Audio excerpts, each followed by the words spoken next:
Yep, it looks like we're live. What's going on, everybody? It is WrestleZone on a sweaty summer Sunday. Wherever you are, did you just watch WWE NXT in your house?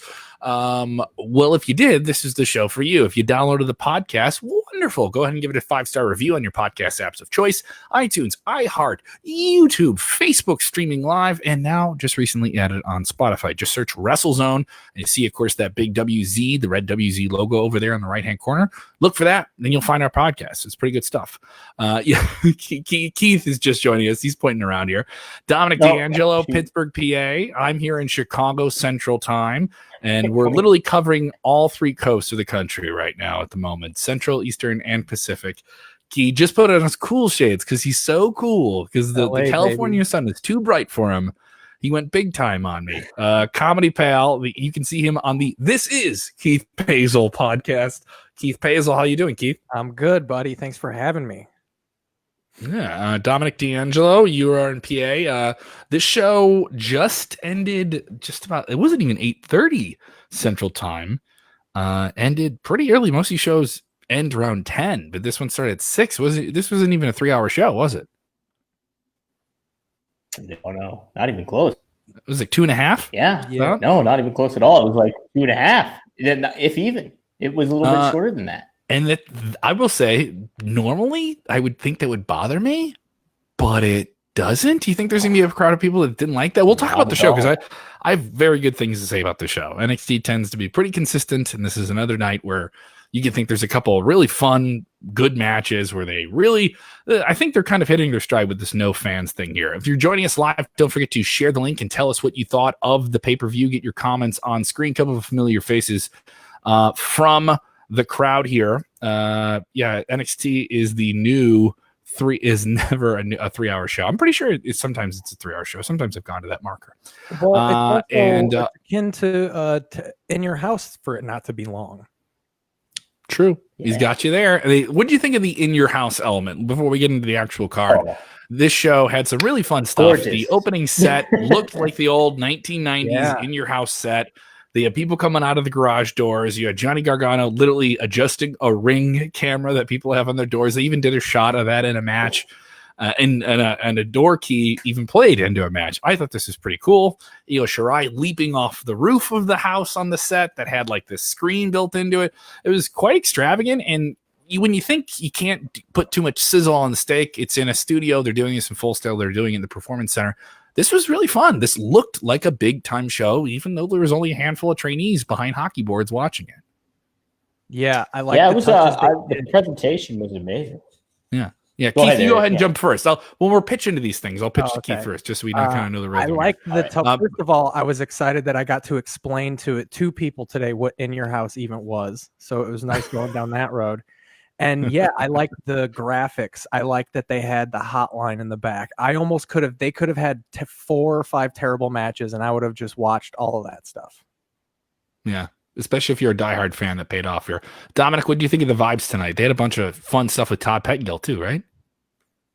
Oh my God, yeah, absolutely. It was somebody that would rent In Your House videos at the local Ferraginis in Ridgeway, Pennsylvania. Really appreciated that. It was added a lot to it, I feel, especially with younger talent, like NXT new talent mixed up with that older stuff happening. And then just embracing the Ico Pro with Adam Cole, Todd Pettengill. Somebody wrote that Todd Pettengill aged in the list, but I think it's a little harsh. I thought Todd did an amazing job for just like, standing in there and doing his thing. It was like he made the bad jokes. It was everything. Yeah, and that was stuff he did back in the day, so they had him do it again, and him pitch into a 900 number that doesn't exist anymore. I thought that was a really fun. That doesn't exist. Yeah, and also, I like the DX part too. Yeah, they didn't know how to handle. They had the big bulky 1990s monitor computer and stuff like that. There's plenty about this show in terms of the framing, those things that are humorous. NXT is a show that skews to the hardcore wrestling audience that has been with them for a long time, that's in their 20s and 30s, and it tends to be male. So they played to that audience and they got those jokes over. Let's get into the card. Opens up with a big 6-woman tag team match. I enjoyed it. the baby faces go over. Tegan Knox got a big old choke slam. She did that leap off the top rope. She flipped into the crowd with both those braced up knees. Every time she takes a big spill, I'm like, oh, Tegan, don't get hurt. What did you think of the opener, Keith? I liked it a lot. My one complaint was, and this could just be because of AEW, I've been lacking a little bit on the NXT weekly television, but I almost feel like this was just a reason to not have a one-on-one with Tegan Knox and Dakota Kai, because outside of those two, I was just like, well, why? What's going on between these other girls? Like, and why are they teaming with each other? Like, I just feel like this was a six-man when the only adversity in the match was what was going on. That was all I was focused on, was those two wrestlers. I almost feel bad that I wasn't paying attention because they shouldn't have been there. Yeah, this did feel like a stopgap. They've been doing some things with Shotzi Blackheart, but it really does boil down to her. And I mean, Candice LeRae was there, but they kind of took her and Mia Yim out of the match. Basically, they fought to the back, and they would get involved in their boyfriends' matches later on in the night, or their husband and their boyfriend matches later on in the night with Keith Lee and Johnny Gargano. I did enjoy the match. I thought it was a solid opener. And on something that came up during the show, I was watching with some other people in a Zoom chat, and someone brought this up. There was more men on this pay-per-view card, more women on this payper-view card than men. There was 9 female superstars on the show. They opened and closed the show, which is pretty unique. And pretty unique. And it is something when, obviously Wednesday nights, we were comparing Dynamite and NXT. There is this consensus that if you say, oh, AEW was an overall better show, this is something where it reminded me from the beginning of the show. It was a great, solid opener. Nothing about this I think is earth-breaking. I don't think it'll be on your best of the year list, but in terms of opening matches, this is a great way to do it. There were a bunch of things kind of pushed together. Nothing kind of outshine each other. Tegan gets these wins. She needs those wins. She is somebody that people believe in, but they don't give her the big wins, so she got one, even in a big team match. And I thought it was needed. I thought Dakota Kai and her crew could take the loss there. It was fine. It all worked. It all clicked. And on paper, you're like, this is going to work, So many times people come at WWE for doing stuff like that. And then when it works, they're like, but it wasn't supposed to work based on what I thought was going to happen. So I was fine. I don't care. It delivered. I enjoy it. It's gonna raise some people's stock. And it reminded you, NXT has a stronger women's division than AEW overall, and that shined through tonight. AEW has some strong players, but the sum of their parts, it's a handful of things. I think NXT has the depth. They have the depth right now in terms of the women. And Kev, we talked about that too on Thursday, was how deep their women's division is. And I think in this opener too, it had I got a lot. I'm not somebody that watches NXT very consistently whatsoever. So me tuning into this, it was really a moment. I thought they did a very good job at showcasing the women. Did a very good job at showcasing themselves as who they are as personalities in the ring so far, and that stood out to me. Only the one complaint and critique that I did have with the match is they had like a series of those dives outside the ring, and all of them were really telegraphed. But other than that, I liked the match. I thought the awareness too, when there was a moment there was going to be a missed pin, like the referee was going to follow through with the count and somebody was supposed to break it up. I think Mia Yim was supposed to break it up. She didn't make it in time. And I think it was Tegan Knox got her shoulder up. She just put her shoulder up, like just little things like that. You want to like see a that professional. happen. Yeah. I like that. You gotta be a good sister in there. Somebody's not breaking this thing up. I know my choreo. All right. I'll throw the shoulder up for her. I gotta take care of her. All right, there you go. Yeah, there you go. I'm looking out for you. The show overall, I think, picked up a pace. The lively set, a big match that kind of played with a bunch of different people here. As it moved along, we may not touch on everything on the card. We're gonna touch on the big stuff with it. They get to this match with Johnny Gargano and Keith Lee. Now, I thought this would be a good match, but this was one of the longest matches on the show. It felt like it had a ton of moving. None of the matches on tonight had like it didn't feel like they had one single person versus another. And I think that's smart when you have no fans there. Early, you have these kind of small crowds. If you have a lot of moving pieces, it can either be distracting, like the problem we had with, Cody and Murderhawk. They did that big TNT title final, and there was too many things around the ringside. there's just enough stuff around the ringside, it kind of makes it work. And this was something I think that did that. They had Johnny come through the doors of the house and he locked up the key to the house that brings him into the ring. I thought that was a nice little thing because he's like, I run the house. This is my house. I'm the franchise player. That was cool because they used the key later on the night. They had the ring camera. These guys beat the snot out of each other. It felt like Johnny Gargano was going to win this match. Candice LeRae and Mia Yim got involved. I love this. This was the best match in the show. Gargano nearly got the key into Keith Lee's eye. I thought he was going to lose. You're going to make Keith Lee lose wearing Black Lives Matter gear now? No. Bad move. I thought the internet would have chewed them out when they were watching that. That's what we were saying. We're like, dude, oh man, you guys are going to get it if you make this decision. And the good guy won and the bad guy lost. And we need more feel good moments, and it wasn't super predictable. It wasn't easy to say it, but Keith Lee is just a huge star. Johnny Gargano is a guy I think that's going to have a long career. I love this. I want to see more of these guys in the ring together. Yeah, keep going. I think I like this match. I like that they had Keith Lee go over. I think it shows how strong Johnny Gargano is because he doesn't need to win. He's untouchable.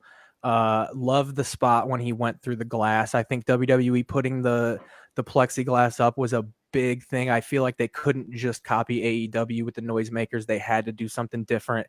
And that glass, it's something so simple, but it adds a totally different element to their crowdless show. And I think it worked perfectly for this match. I knew it was going to be the longest one. But yeah, either Keith Lee or Dream was one of those was gonna happen. But yeah, it was great. I loved every inch of this match. Absolutely. The hockey boards, we were expecting that, Dom. We've been talking about this for weeks. When is someone going to go through those hockey boards? What do you think of that? That was amazing. It was really cool. And you know what? Everybody's like, oh, somebody's going through the door. Somebody's going through the door. I like how they threw us a curveball and they went through the plexiglass instead. And this was a great match. I agree with you. Match of the night. I really am so impressed with Johnny Gargano as a heel.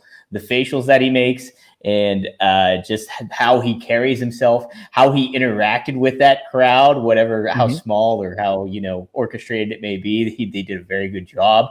And then Keith Lee selling the hand throughout the whole match was just really, really good attention to detail and really perpetuated the story as the smaller heel was taking on the bigger baby face. And this was a ripple in the storyline that made complete sense.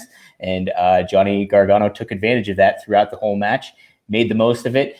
Keith Lee exuded his power at the end in a very exclamation point type of way. And it was 3 big power bombs. That's it. Yeah. 3 big power, vicious ones too. It was good looking. And it was definitely I thought this was the match of the night for sure. I absolutely agree. I think these guys just kind of raised the bar, and they've always been there. Johnny has been the guy when, a couple of years ago when he was paired with Tommaso Ciampa and Gargano and they were a tag team, a tag team breaks up, they're really successful. One guy's more charismatic and you think he's going to be the star. And the other guy is he'll be there. You're going to get a Marty and Sean situation, the Rockers. And a lot of people pegged Gargano as the Marty, like he was the guy that wasn't going to have nearly the singles run he had. Some might even say he's had a better one. Tommaso's had the injuries and different things that have put him on the shelf here and there, but this guy has a long career in WWE. He's somebody who's just so much better as a personality, so much better at doing, and he's already a phenomenal Ferrari of a wrestler. His ability to adapt with think what he did. Keith Lee's a very large player. And then on top of that, you have Keith Lee, who I think is probably the best working large super heavyweight wrestler right now in terms of what he can do athletically. No one's touching him in terms of he was doing spinning heel kicks in the first 3 minutes of this match. And he's what, over 300 pounds now? I mean, moving around the ring like a cat. When you would watch Bam Bam Bigelow and you just be like, that's a big dude, but he can move. And then on top of it, Keith doesn't have that gap of not having a personality and being able to bring the camera into everything else he does. I absolutely loved it. I thought it was truly, truly great. Finn Balor versus Damian Priest. Now, this match has been put together. Didn't really feel the sizzle on this going into the final week. Most of the other matches really got the focus on them. This one, not nearly as much, but it did turn into something special and quite violent. oh man, Damian Priest was going to give a razor's edge to Finn Balor in the culmination of this match, but Keith, he took a spill and it did not look keen. Oh, Keith, God, you saw this. yeah. That was a nasty, nasty landing, wasn't it? Right on that apron. My one thing with these matches that don't really have a lot of build, and this is just kind of a result of takeovers always being really good, is this match was good, but who cares? Oh, okay. You know There's some truth to that. Like, what? Yeah. I kind of need a little more sizzle on the match with, but I thought it was good. I have to say wasn't the biggest Punishment Martinez / Damian Priest fan. So, but I don't know. I feel like this match was also a tell of the Ciampa match because both upsets weren't going to happen. You know what I'm saying? Like the fact that Finn went over, you're like, well, now, like, I just feel like it kind of gave away the other match.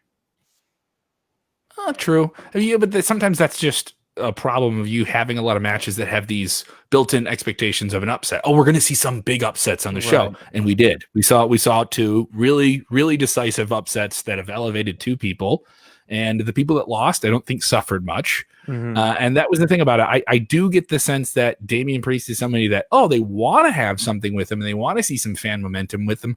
But I do think he is one of those guys that is a victim of not being in front of a crowd where you knew Finn Balor has a following. You knew Keith Lee has people that care about him. You knew Johnny Gargano has those fans that care about him. When you bring in trainees, they're going to cheer and pop for everything. Damian Priest is one of those guys who's kind of on the fence. Even going into November, that weekend in Survivor Series in Chicago, he was one of those guys that I had people asking me, I know him, I've heard about him. I have no idea who that is. Yeah. And this is a big, tall guy who has great matches.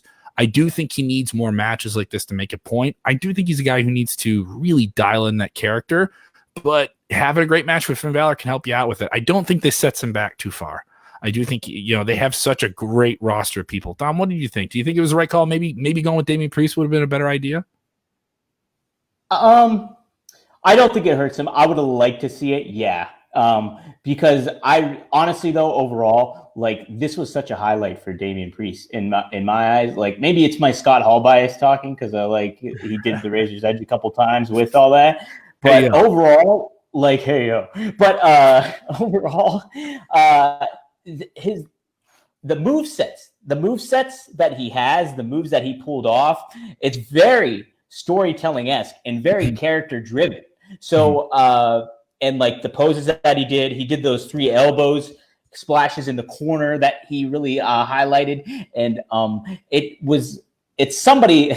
Now this is gonna seem like a weird kind of compliment, but it's somebody that you would love to use their moveset in on like WCW, NWO. Okay. Bench. It has. I can see that. He's got that kind of vibe with him, and I feel having that is such an important aspect to have in the WWE, particularly because it's going to show you're showcasing who you are, and I think.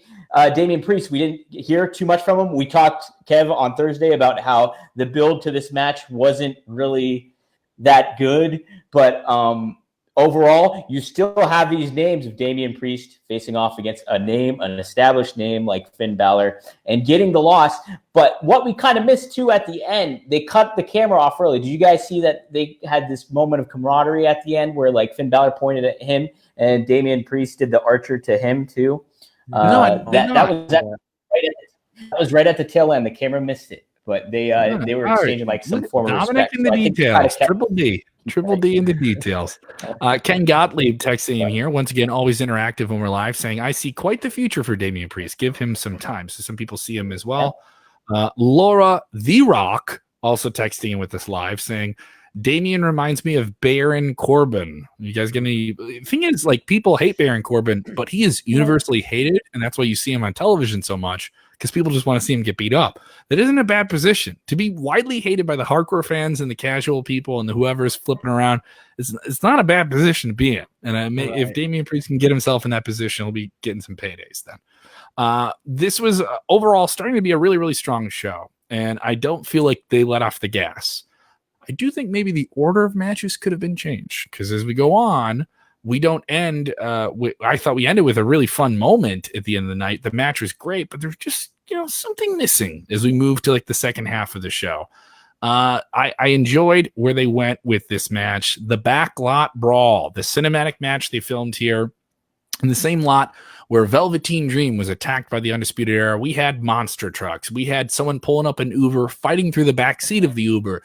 We had fire extinguishers. We had the Undisputed Era driving up, backing a truck up against the ring, throwing chairs in the ring like it was bales of hay, and they came from the steel chair farm. Dexter Lumis interfered and drove them off somewhere. Where? We don't know. He's a guy who throws people in trunks and drives them somewhere. It's Florida. I bet that's something that happens every 5 minutes. And the match got even more violent. We had Adam Cole getting smashed on a car window.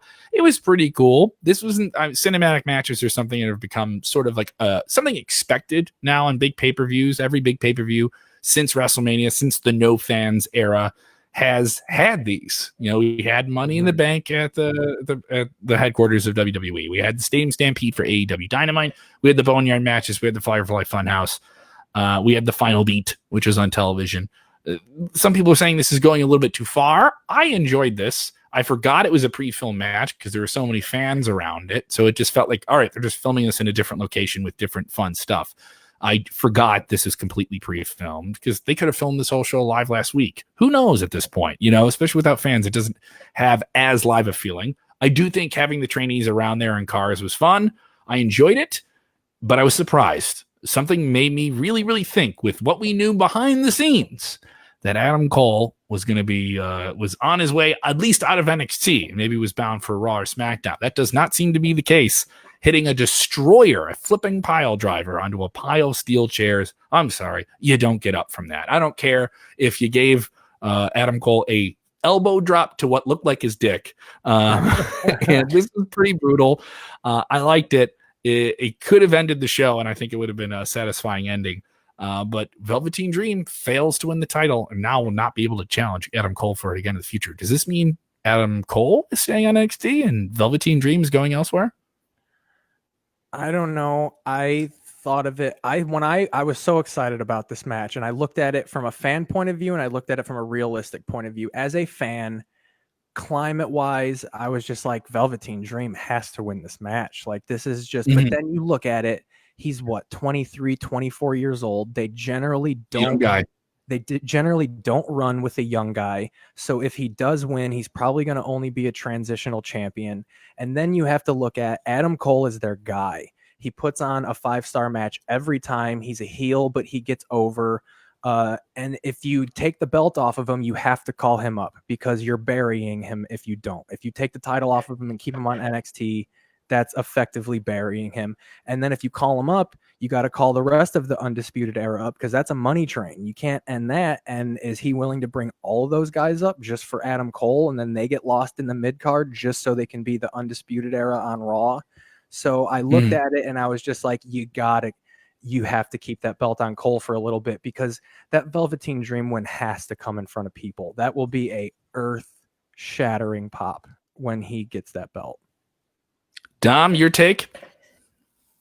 Yeah, Kev, we were talking about it, and we both thought Velveteen was going to take the belt. And, after the loss, it just seemed kind of weird at first. But then thinking about it, it does make sense. I mean, to keep Cole there, if you're going to really run with him as a champ, you have those new people coming in to the fold of like Karrion Kross and with the aforementioned Damian Priest and Dexter Lumis. You have these different guys coming in that can become a threat. You can even throw Keith Lee in that mix at some point, even, and it's just like there'll be different adversaries for him coming through that he can kind of topple down. And maybe this is the sticking point for Adam Cole, is maybe to stick around, is like, hey, we're going to really run with you as the guy of NXT. You are the guy. And maybe this was an indication. I really, these big decisions, and everyone gets really critical of what people are doing and how come they can't do this. And I really applaud both AEW and WWE for these decisions that have weight on their future beyond what this pandemic period is. And if we're, God bless, we have some antiviral vaccine that can control how you treat this thing. there's a good chance if we get an antiviral vaccine, people could clear going into different cities that don't have a good infection rate. All right, we're going to start doing live events in Florida. Now you're going to look at who's a draw, who's getting reactions. Those things will become more there. I don't blame them for sticking with people that have that, but I marvel at the opportunity that WWE and AEW have taken to elevate people. Dream was a guy who's always been there. He's main event. He's gotten great reactions. So you thought, okay, now would be the time. Cole's had the title for a year. All right. The talk is that he didn't sign a new deal. We'll talk about that question in a minute here before we cover the rest of the show. But I also don't blame them for sticking with what they know. If you have Adam Cole and you have that, as you put it perfectly, that money train of merchandise, because bros love to cheer Adam Cole, even if he's a heel, and casual fans will come in and be like, I want that handsome dude getting smashed through a car window. All right. So it works both ways. And with the hardcore fans, you need both. Just like when you watch Star Wars, you need a villain that people are going to want to buy a t-shirt. You want Darth Vader and you want him to fight out for the cool guy. So, if you have an over villain that some people like and don't like in 2020, that's a good thing. A couple of years that wasn't. And Adam Cole's a guy you care about, and you can trust him, and he can do some different things. And just like how they made choices with Charlotte Flair that aggravated fans, but really helped bring people up, I don't think Dream is hurt by this. I think this gives Dream a good angle. I also think he's a character-driven performer. I don't think he's a sports-driven performer like Adam Cole might be, where he really gets a lot out of being a character and doing fun things that build up to matches, and can talk those casual fans in the fence in. If ever there was a character that NXT had, that somebody who watches a Total Bellas, that just knows a Hulk Hogan or a Ric Flair or The Rock or the Stone Cold, and those fans are great. They're still wrestling fans, by the way. This is a character like that can connect. Adam Cole, on the other hand, is the ultimate wrestling bro guy to have, and that's what NXT is all about. So I understand the decision to go with it. I don't think it's as big a deal. We get into this question from James. Espanto. Fernando Tagawai. I'm very bad saying his name. I just drank too much Dr. Pepper before I spoke. James texted in for Emery Show. #1 fan. Catch up here with Espanto. He says, Triple D. Big Keith, has Cole signed a new deal? Now, when we were talking on Thursday, Dominic, we were dealing with the idea that the story was developing that it wasn't clear whether or not Adam Cole, the reigning, defending, just past a year NXT champion, the star in the eye of WWE with NXT, had signed a new deal, and reportedly it was up in August. Now, we were getting this news from multiple sources, some pretty valid ones, but it appears that he's sticking around, and apparently had signed a new deal with WWE that was not disclosed or made public late last year. We don't know for sure if that's completely there. There's a lot of mixed reports about it. Nothing we can super validate at the moment. Enough to say there's smoke there. And we even said it there. I mean, Keith, this guy, WWE's put a lot of money and investment into him storyline-wise in terms of attention. If he was just to leave, and obviously go to the competition or even go to New Japan. When I say competition, I do say AEW. It would be the largest blow I think NXT's taken in quite some time. Yeah, I was even asked do you think he'll leave and go to AEW? And I was just like, there's no way they're going to let that happen. And I think a lot of the wrestlers on NXT see AEW as not only competition and a place to go, but a wonderful leveraging tool when they're doing their contract negotiations. So there's no reason for me to believe they probably backed that truck that he drove up to that match was probably full of money before that match started. And that's all you need. And at some point they probably were like, well, if we're going to pay you that much, you have to go to the main roster. But then all he has to do is like, okay, I'll go to Jacksonville. And they're like, okay, go be an NXT for the rest of your life. We'll pay you $60 billion. But then, I think there's a lot of people that look at NXT as not as important, not as big a deal, and people who are just casual WWE fans say, "Oh, why do I watch that show?"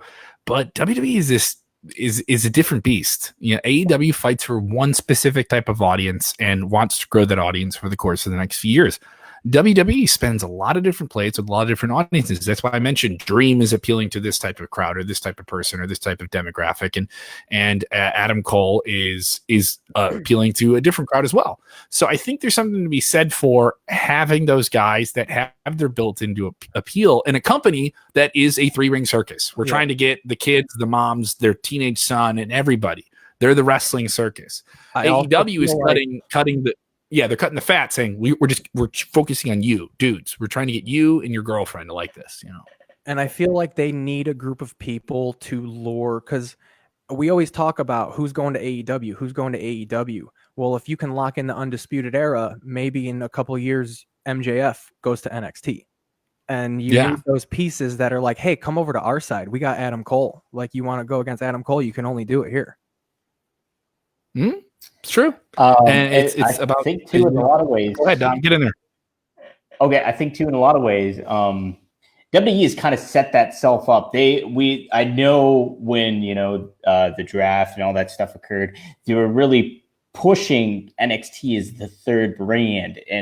But now it even seems like you look at the talk that goes on when guys like Matt Riddle and who's another recent talent that just got called up too, that's got swirled around.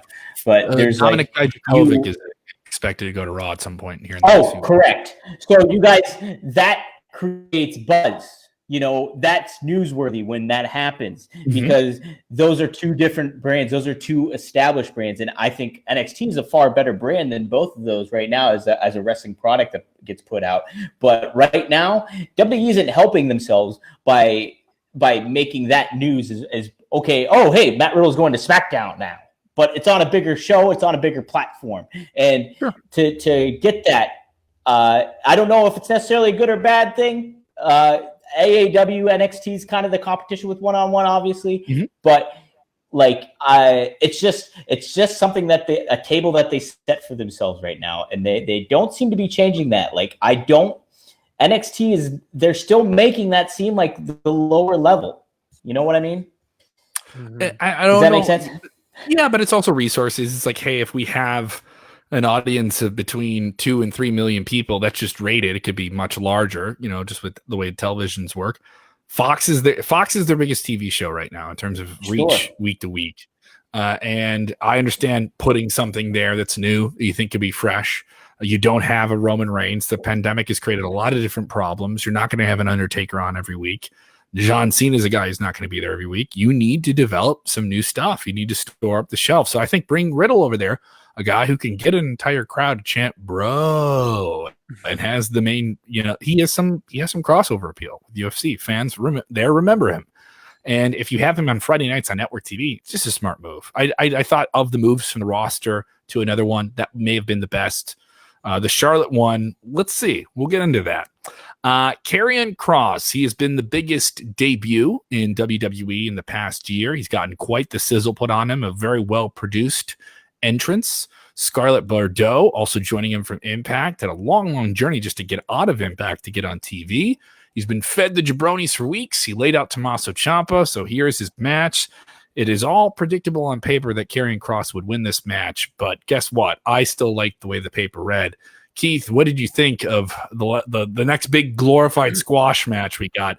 Tommaso put up a fight there at the end, but Karrion Kross ate him up. I liked it. You know what I think is funny is you can see Vince McMahon in that entrance when he's just like, "Oh, put her in front.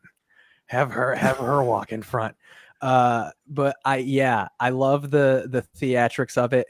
I kind of thought they copied the beginning of the Lee Gargano match, how they kind of just jumped on each other real quick.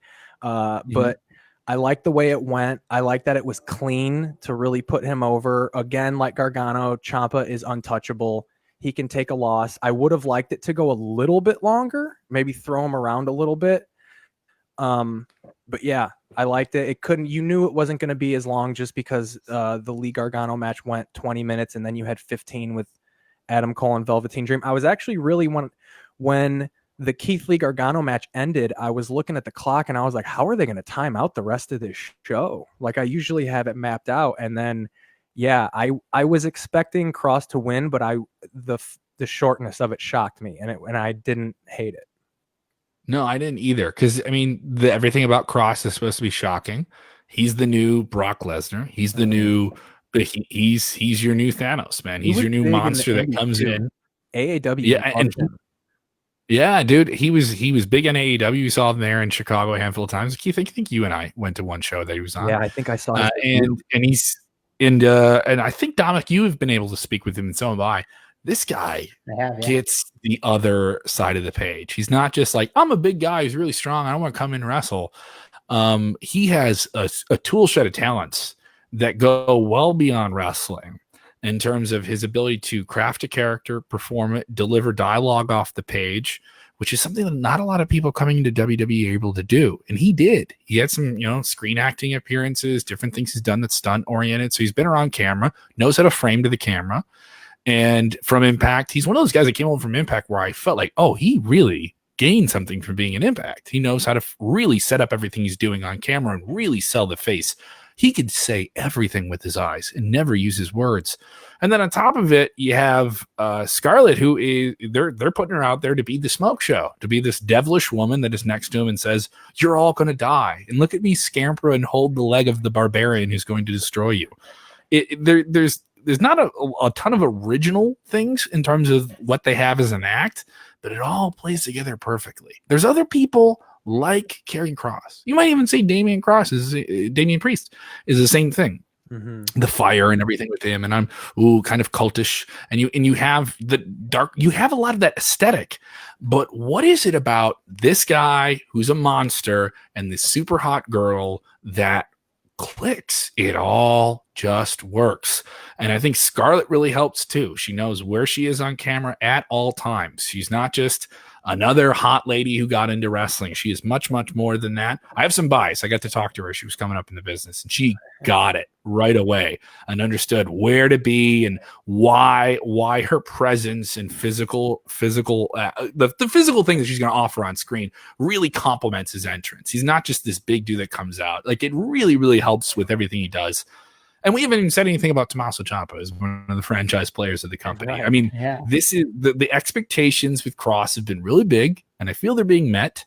And Tommaso made him look like a monster, and he choked him out. He got choked out. This reminded me greatly, and Keith, you and I said this right before we went live tonight. Didn't this remind you of Lesnar versus Cena, like a couple of years ago, where you knew they were going to have to reboot Lesnar and remind you that he was a big beast? Yep. This is the other way around. This is what Cena Lesnar should have been the first time, where they put him in a big match right away, and he wrecks the franchise guy. Tommaso had some offense in this match, but this was all Karrion Kross the whole time. Mm-hmm. Kev, we talked about it too on Thursday. This was my match. Like, this is the one I was looking forward to out of all everything that was on TakeOver tonight. And I thought they handled it perfectly. Even from a time point where it was just short and sweet. We mentioned that that Ciampa is still recovering, is just back from a neck injury on all that stuff. So you want to be careful with him. I thought they did it very perfectly. I thought to go back to Kross's ability to position himself, him and Scarlett. I think something that's very significant with what they do is they pull from outside aspects outside of wrestling. So their interests outside of wrestling. You see, if you follow Kross on Twitter, you'll know that he's big into horror movies. He's big into, Joker, Batman, that kind of thing. And even in this match tonight, there was a moment he manically screams out of nowhere, which I really like. But there was a moment where he put his hands behind his back and was yelling at Ciampa to hit him. And I immediately thought of The Dark Knight with the Joker. Because where the Joker wants him to hit him, and it's just really good stuff. Hit bang. So you go into that pulling from outside of wrestling is always really, really good to do as a talent, and so it just states to your point, Kev, that they get it, and the ceilings, there's no limit for those guys, both Scarlett and for Karrion, because they have that pop culture crossover, that they have that potential to jump over into something else and connect with something else outside of wrestling to make their star bigger and to make whatever brand they're working for bigger too. So I was really impressed with this match and what they did with it. Yeah, you bring up some great things about tapping into pop culture, knowing how to be a performer, pull that extra something that really resounds in what you're doing. They're already great wrestlers. I don't think you get in this type of position in WWE. There's a handful of people in the company you think aren't great athletes, but Kross already had that. This guy has a legitimate background in fighting. You already know he's a tough guy. You know that Tommaso Ciampa is going to give you barn burners, but That wasn't the point. The point of this match wasn't to have a great match. This was to show you they're going to have great matches in the future. This is to build up Kross. And if they have us Ciampa chasing Kross, there's nothing better than Tommaso cutting those promos of, I'm really angry about this thing. You took this from me, and I have metal in this arm, and I have metal in this shoulder, and the screws in my neck, and I will go through all of this because I want my title. And like him, you could already see it. It's better for him to lose this match and create something. I want another one. Like if you see a match and immediately, even though you know what happened, you're like, you want another one. It's great. I loved it. It was much more. It was great. It was some of the best storytelling on the show. I thought Keith Lee and Gargano the best match. But let's get to this. They've been building this one up for a while. I wouldn't say it was the hottest build, but I was surprised they went on last with it. Another odd choice. The women opened the show and they closed it. Charlotte Flair has been on television everywhere that WWE seemingly has television. Short of 205 Live, I think she's been on every TV show they have right now. On Raw, on SmackDown, of course, on NXT. She's the NXT Women's Champion. She dethroned Rhea Ripley, who challenged her to come at her title at WrestleMania. Rhea Ripley returns. Io Shirai is the X Factor who's been chasing the title for quite some time. Big triple threat match. A lot of violence in this. Io Shirai leaping off the roof. I thought that was a fun moment, even though you kind of telegraphed it. I did like how she was prying up on the roof like a gargoyle, waiting for them. Oh, you're not going to see me, but the camera does. That was clever camera work. And that played in later night, the figure eight, the dub, the extended, put my handspring into a figure four leg lock. Rhea Ripley, is she going to tap out like she did at WrestleMania? No. Big moonsault from Io Shirai, who nearly lands on Rhea Ripley's head. That looked brutal. And pins Rhea before Charlotte can break up the pin because her legs are locked in. And boom, we got ourselves a new NXT Women's Champion. Joseph Priestley texted in and said, Io is the champ, baby. So you felt it. A lot of people wanted to see that belt off Charlotte. The belt is off Charlotte. Is that the biggest thing, or is it that Io Shirai is the champion? I think for me personally, it's Io and a little bit of both, because I think they booked themselves into a little bit of a corner. They clearly wanted to put the belt on Charlotte for that WrestleMania pop, which I feel like you could have just had her on the card and gotten the same thing. And I'm sure she was fully willing to have that be Rhea's moment of like, we're running with this girl. But then I also feel like they knew that the COVID restrictions were going to come into play. So they were like, well, we kind of have to take the belt off you to have it on TV. So then I feel like because they had to have Charlotte win at Mania, then they were like, well, now we kind of got to run with her because we can't just take it off at her and bury our top girl.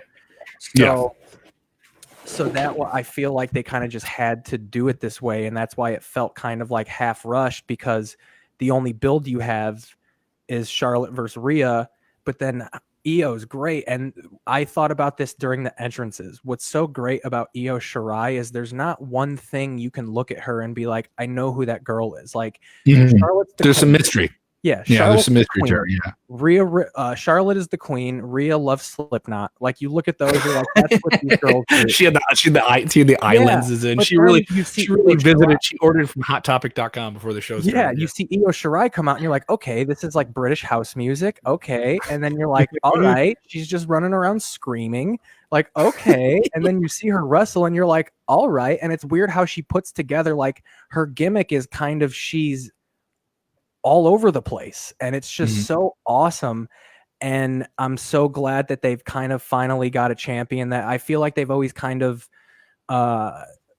looked down on guys like, well, we can't put the belt on her, she doesn't speak English, how are people going to connect with her? Like she just goes swings that hair around during that music, like they're connecting with her. That, like, I'm so happy that they finally I think Asuka has proven if you have enough physical charisma, they can, with WWE's production abilities, they can film all those different little gaps and fill them in with commentary and different things. I think you can have people that don't have to go out there and cut 20-minute promos. Io Shirai, she does have, the limited ability sometimes when you see her speak, but she never seems like she doesn't have weight when she speaks. I think if they're going to isolate that, do the old Paul Heyman road. Let's go with that physical charisma. Let's focus on that. Do more of that. And if speaking is an issue, like, all right, we'll do it very limited. So when you say something, it does count. Mike Garrity texting in saying, to me, this was the best match of the night. They beat the crap out of each other and they went out of their way in a great way and a happy way. So he really, really enjoyed this. Io Shirai is the champion, but I do think there was a segment online, especially following Twitter during the show, where people were just happy to see the belt off Charlotte.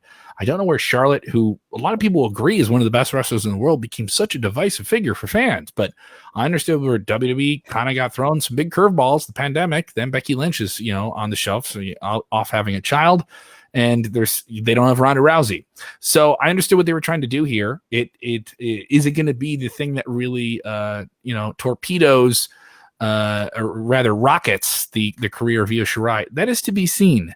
I want to know what's next for Charlotte, because they made it seem like she was going to have this belt for a long time. She was going through everybody, or at least was going to keep it until SummerSlam. So it was definitely the most surprising thing coming out of the show. I thought it was a lock that Charlotte would scrape by with this belt, right, Dominic? I thought she was going to run with it. It's pretty wild to think, like, how we thought what was going to happen with Adam Cole is kind of what happened with Charlotte. Like, where's she go to next? And then she doesn't have the belt. But you know what? I'm more concerned, I feel, with regarding Rhea Ripley. Like, she lost at WrestleMania. She lost here. I saw on Twitter she looked to be hurt, but she went backstage, and I guess as she was going backstage, Sean Ross Sapp said that he heard that she was saying that she was okay. She was okay. So I'm sure we'll get more of an update on that. But from a storyline perspective and everything, I'm not sure. Why do people keep bringing up Sean Ross Sapp's name on this podcast when you know how I feel about him in wrestling? Kev, do you have a problem with him? Do you have a problem? Yes, I don't get it. I have a long-standing, I have a published problem with him. Okay? This Kev, is it because he has hair? Is that why? No. Is it because he's better friends with Robert? Is that it? Yes, Robert, who's not here. I'm trying to think here. Robert not here on a pay-per-view night. Thank you, Robert, for dogging it on a Sunday on a pay-per-view night. All right? But no, it's because Robert was told by Sean Ross Sapp to attack me from behind and spray paint the Fightful Raham logo on my back. I'm sorry. I will not be NWO'd. It will not happen, Sean Ross Sapp. All right. I'm not falling for that. So why don't you put that in select, okay?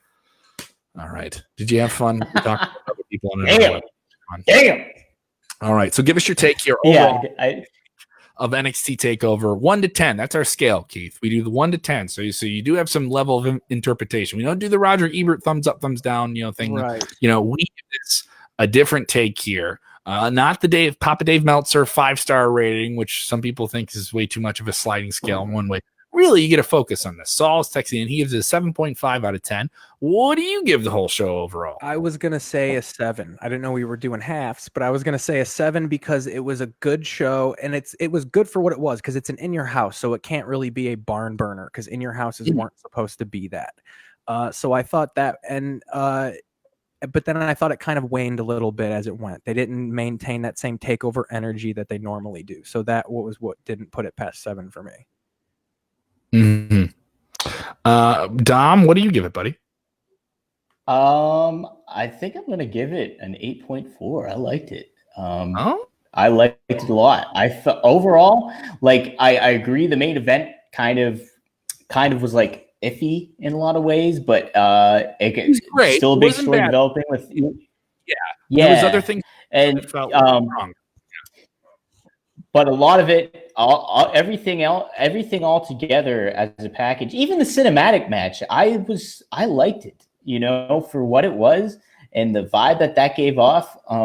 It was a very good balance of a show, I felt. And, obviously Keith Lee and Gargano was overall the best match, I thought. But everything else from Karrion Kross to what we got with the nostalgia mixed in, everything. I thought it was a very, very well done show. I do want to really give it an 8.5, but if I factor in the main event a little bit, just some of the stuff that happened with that, I think I'll leave it at an 8.4. But overall, I was very, very happy with the show.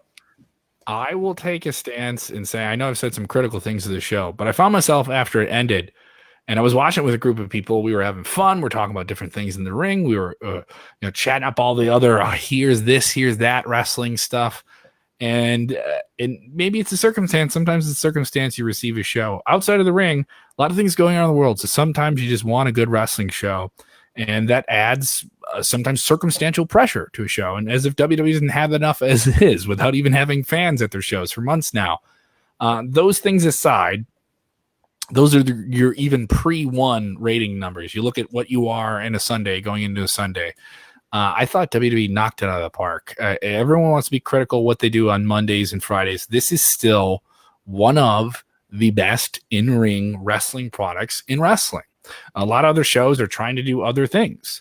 AEW is supposed to be sports focused, but it's really a sports entertainment show that isn't WWE, and that is not a knock at it. They do a lot of different things that are very character focused. I think in NXT, it has all the production strengths of WWE with none of the indulgence that we see on Raw and SmackDown. It's really, really fun. It's a shining example of what they can do without fans, with a trained audience of just trainee wrestlers and production on a small scale. This is great. I absolutely loved it. I'm giving it a 9. This is my favorite show I've watched since WrestleMania. Ooh, damn. It was I thought it was more satisfying. Since WrestleMania, or did you rate it above WrestleMania? I can't even remember what I gave WrestleMania overall, because WrestleMania was like broken up into 2 parts. It was really just a weekend. I really liked WrestleMania. I thought that was WrestleMania beast too. Yeah, it's a different beast. You judge WrestleMania at a completely different scale. You compare it to other WrestleManias, and we were so early still into no fans and those elements and stuff like that. But we're well into that now, and both AEW and WWE kind of understand what they're playing with and the curve. And really, it's about curveballs, because we're throwing left and right with these cinematic matches. WWE's throwing them, and the ones they're throwing in NXT from you are hitting. They're shifting a lot of different things. You would think with people leaving the show, and Adam Cole apparently leaving, all this pressure, to do all these different things. And AEW did it too. You and I watched Double or Nothing, and I thought it was a fun show that just didn't meet some expectations. But overall, that Stadium Stampede was one of the most entertaining. This is a better show than Double or Nothing. Oh, yeah. This is a better show than Double or Nothing. Honestly, I'm going to say too. I said it to people right before we went live. I'm going to say too. No, you can't. No, that the Stadium Stampede show was great. Double or Nothing was a really, really fun show, but I thought this didn't have any weak stuff on it. Like, there was nothing on it that made me think like this is just dragging or this doesn't make any sense. Like, everything made sense, added, propelled someone. No one felt like they were going to be nothing after the show. Like, there was no, it didn't feel like 50-50 booking or anything like that. There was no sloppiness about it. And then on top of it, everyone out there with their working boots on tonight and kick some ass. So what's the problem? You know what I mean? If you want to say it's bad on top of that, you were just going to say it's bad. This is a great show. It's my favorite show I've watched since WrestleMania. I thought Money in the Bank was fun. I thought this show blew it out of the water. This is just great. I mean, if you're on Raw or SmackDown, you watch that and say, God damn, man, we got to do something like that. And that's a good thing. That's a good thing. I mean, when somebody raises the bar in wrestling, it's a good time to be a wrestling fan, guys. We still have really great stuff on TV every week from both brands. I liked it. I give it a 9 out of 10. I loved it. You go see it if you haven't watched it yet. And you're listening. Kev, you know what? Too, I'm going to go as far as this to say too. You know me. I like AEW. I watch AEW every week. I like this show better than any of the AEW pay-per-views so far, like this year. And overall, like, it was a very well put together product tonight. And you could even, if you wanted to put it back, line it up against Double or Nothing and put some matches up against one another, like whether it's online. So we have to do that. People are going to do this. So let's do it. So. Yeah. Okay. So you line up the Stadium Stampede match against obviously the cinematic backlot brawl here. I mean, just from my personal standpoint of it, how it was shot and how it was leveled out. Some of it was a little iffy, but overall, I think I liked the backlot match more than the the Stadium Stampede match a little bit. It kind of had that. I think. Go ahead. Go ahead. What? I'm sorry. This is the delay internet thing. Go ahead, buddy. Oh, okay. No, I was gonna say my one thing that I think NXT is doing better than AEW is they've figured out a way to still have this what I call pandemic programming and still doing it seriously. A couple of my criticisms of AEW, and I'm diehard AEW, is they're being a little too silly. Like, and I feel like they're basically saying, like, during this pandemic, we're going completely off continuity. We are not sports-based wrestling. We are not doing any stats. Like, we are crazy Chikara. Have they stopped stats now? Have they stopped mentioning records completely? No, they still put them out there. But I just feel they still do that. Yeah. It doesn't feel as big a focus, though. It doesn't feel like like as much as it was before that you bring it up. That's why I'm asking. No. But go ahead, Keith. And I was a little more critical of the Stadium Stampede match. I got it for what it was, but like, I don't know. I just feel like when you've established that one of your top heel tag teams is rendered immobile by the ring of a bell, like that's something you really can't. Like, you're burying a guy. Like, I get that it's fun and people need fun stuff, but like, this is a top team. Like, you can't do that stuff. You can't throw them in a freezer and then just leave them there. That went over my head. What exactly are you referencing there, Keith? Oh, when they rung in the bell on his head, when they stuck Tito in the bell, or Ortiz, I think it was, in the bell, and they rang it. And Ortiz and Santana, yeah, and he's out for the rest of the match. He's rendered so immobile that's how they got him in the wheelchair. They rang a bell by his head. Your top heel tag team. I thought you were bringing up, what is it? Yeah, Festus. What was the tag team they had in the early 2000s? One comedy tag team. I can't even remember. Oh, Festus. Luke Gallows, Festus. He's like a second generation guy too. Oh man, I feel early Luke Gallows. What was his name? Biscuits and Gravy. Yes. Biscuits and Gravy. I don't know who it was. What was his name?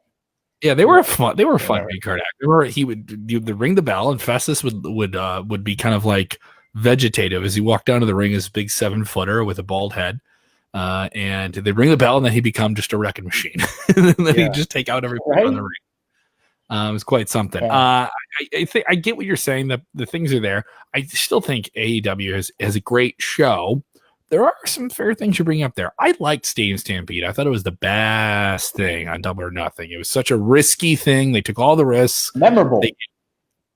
It was a tour de force of wrestling comedy. It was quite silly, but it wasn't silly enough where I thought, like, all right, when you watch an Adam Sandler movie, The Wrong Missy is on Netflix. This is a good example. You have really, really great players in that show, but let's let them be as ridiculous as they want, and we'll just film it. And here's the page, but you fill in the rest.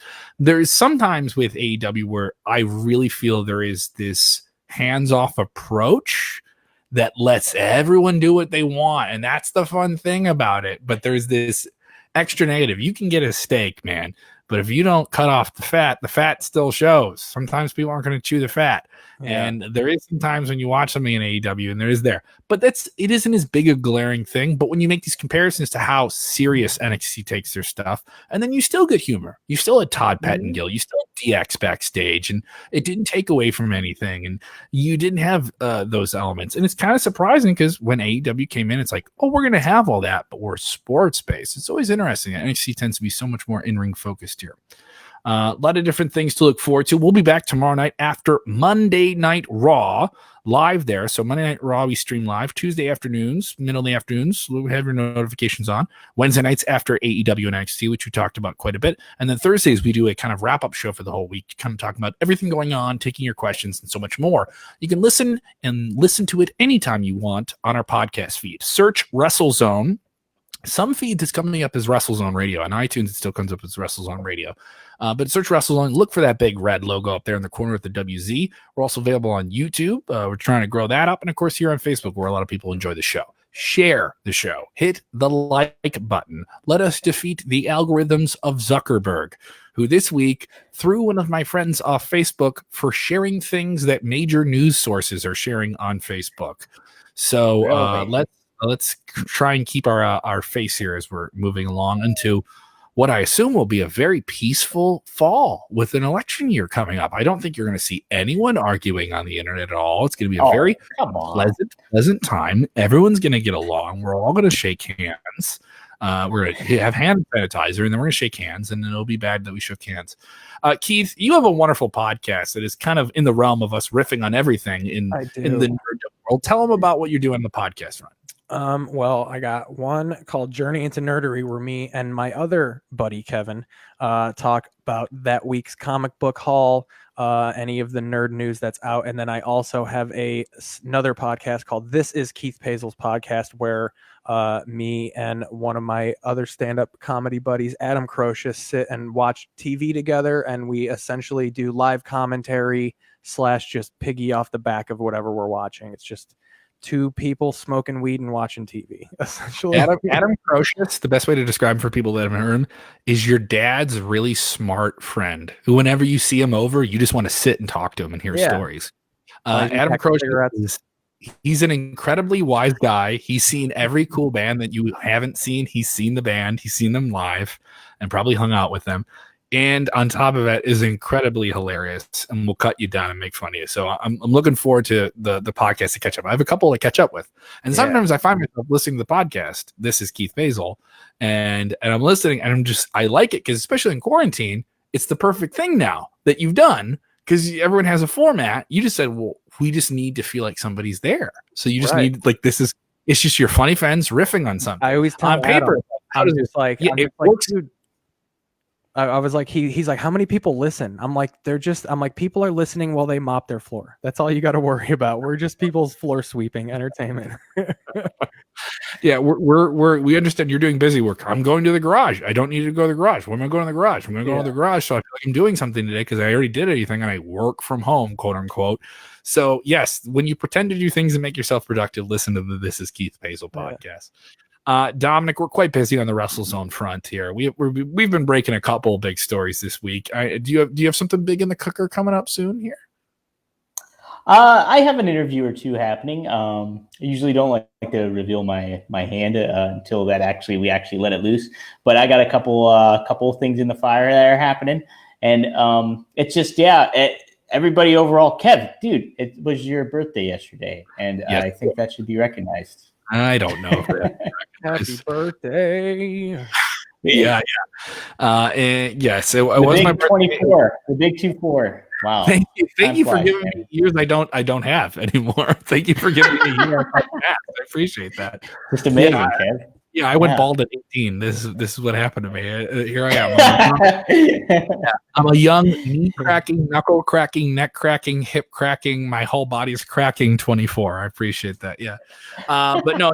Thank you for the support of the show, especially us doing the show. There's a lot of different options for wrestling media. I know we had fun there with the guys at Five. A lot of good people produce wrestling media that aren't us, and we're very thankful to be a part of the world that you're in the time you spend. Internet is now so much more of our time. So thank you so much for making it a part of it. I appreciate that. Subscribe to the podcast, share it with your friends, spread it. If you're having fun with us, that's the point. All right. Like me saying something silly about Sean Ross Sapp is the point, especially if you follow wrestling and all the different things going on here. Thanks for supporting the show. We'll be back tomorrow night after Monday Night Raw. When watching wrestling, it is important, no matter what you think of the work rate that has been performed and perfected to the ring. And I don't like the way that Kevin Dunn edits the show. And Vince McMahon should read my letter from 1995 about how he should have booked the angle to WrestleMania 11 because he didn't do that. That is why he is a billionaire.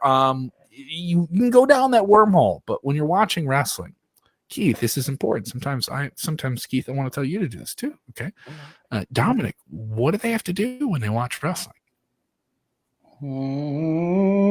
I think they kind of just got to zip it and maybe enjoy it. Bingo. We'll see you after Raw, guys.